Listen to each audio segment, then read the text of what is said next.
அனைவருக்கும் வணக்கம். ஓம் ஸ்ரீ பாலாயை நமக. ஸ்ரீ பாலா சதகம் 17ஆம் பாடல்.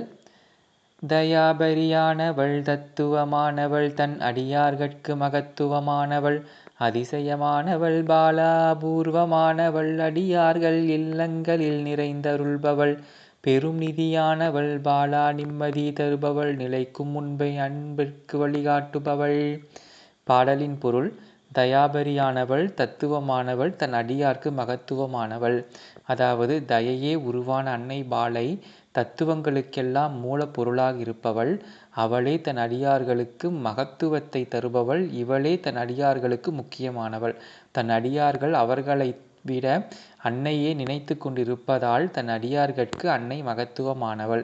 அதிசயமானவள் பாலா அபூர்வமானவள். அதிசயமானவள் அதாவது உலகில் நடக்கும் இயக்கங்கள் அனைத்தும் அன்னையின் செயல் என்பதால் எது எப்போது எப்படி நடக்கும் என்பது யாருக்கும் தெரியாது. ஆனால் நடப்பவை நடந்தே தீரும். அதுபோல அதிசயங்கள் பல செய்பவள் அன்னை பாலா. அடியாரின் வாழ்க்கையில் நித்தம் அதிசயம்தான் நடந்து கொண்டிருக்கிறது என்பது நிதர்சனமான உண்மை. ஒரு நல்லவனுக்கு ஒரு துன்பம் நேர்கையில் அந்த துன்பம் நேராமல் தடுத்து நிறுத்துவது அன்னையின் செயலாகும். இப்படி பல அதிசயங்களை செய்பவள் அன்னை பாலா. பாலா குழந்தை வடிவ பெண் வடிவம், அதாவது குழந்தையாய் இருக்கக்கூடிய தாய் இவள்.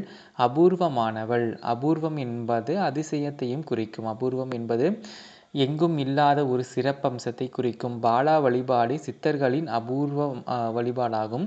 சித்தர்கள் என்பவர் மனிதர்களின் அபூர்வமானவர்கள். அதுபோல யார் ஒருவர் தாய் பாலாவை வழிபாடு செய்கிறார்களோ அவர்கள் அனைவரும் அபூர்வமான விஷயங்களை கற்றுக்கொள்வார்கள். அடியார்கள் இல்லங்களில் நிறைந்திருப்பவள். அடியார்களாகிய தம் பிள்ளைகளின் இல்லங்களிலும் உள்ளங்களிலும் நீங்காமல் நிலையாக நிறைந்திருப்பவளும் அன்னை பாலாவாகும். பெரும் நிதியானவள் பாலா நிம்மதி தருபவள். பெரும் நிதி அதாவது செல்வங்கள் அனைத்திற்கும் வழிவகுத்து நல்ல வழியை காட்டி முயற்சியையும் கொண்டு வந்து கொடுப்பவள் அன்னை பாலை ஆவாள். பெரும் நிதிக்கு வழிகாட்டி அந்த நிதியை அடைவதற்கு நல் புத்தியுமாகி அந்த புத்திக்கு செய்யும் முயற்சியுமாகி இருப்பவள் அன்னை பாலையாவாள். பாலா நிம்மதி தருபவள். பெரும் நிதி வந்துவிட்டால் பெரும் துன்பம் வந்துவிடும் அல்லவா?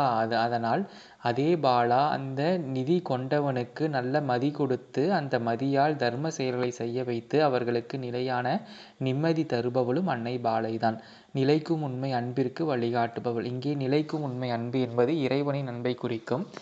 எப்பொழுதும் நிலைத்து இருக்கக்கூடிய இறைவனின் இருப்பையும் இறைவன் இருக்கும் இடத்தையும் காட்டி அங்கே செல்ல வைக்கும் குருவாகவும் அன்னை அனுகிரகம் செய்கின்றாள். இப்பேற்பட்ட பாலையின் திருப்பாதங்களை பணிவதே வாழ்வின் லட்சியமாக இருக்கட்டும்.